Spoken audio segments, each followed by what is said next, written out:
Well, sinkholes form in areas where a geological material is either at or near the surface, and that geological material here is limestone. And over time, that limestone can be dissolved away by slightly acidic rainwater. The void spaces that are left behind as the result of that dissolving away of the limestone can get larger and larger and larger until at some point it can no longer support the overburden. When that overburden subsides and collapses into that void space, it becomes a sinkhole. Here's a good case in point. So here is a nice void space in the limestone that at some point in the future may get large enough that the overburden can no longer be supported, and as the ground collapses into that underground space, it'll become a sinkhole. But those aren't the only things that can cause subsidence on the land surface. For instance, animals dig burrows, those can subside.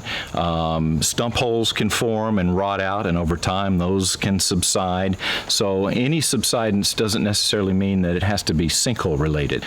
The determination as to whether or not subsidence is caused by sinkhole activity should be done by a licensed professional geologist.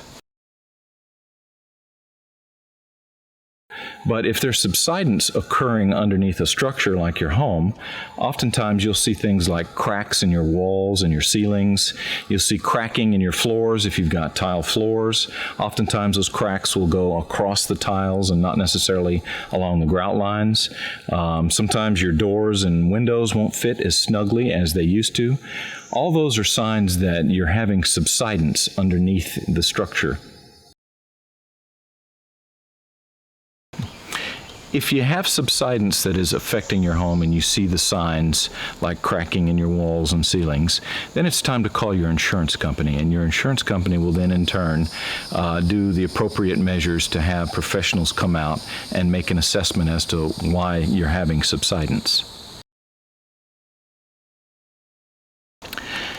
If you have subsidence on your property and it's not affecting a structure, what we recommend is either leave it alone and monitor it and try to keep, people and animals away from it, particularly if it's deep enough where it might be a hazard.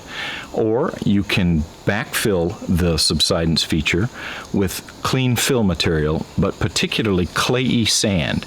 And the reason we want to put clayey sand in these features is because if it is related to sinkhole activity, oftentimes water getting into the subsidence feature will exacerbate it. So if you put clayey sand in there, clayey sand is a little less permeable and will sort of plug it and keep water out of the feature.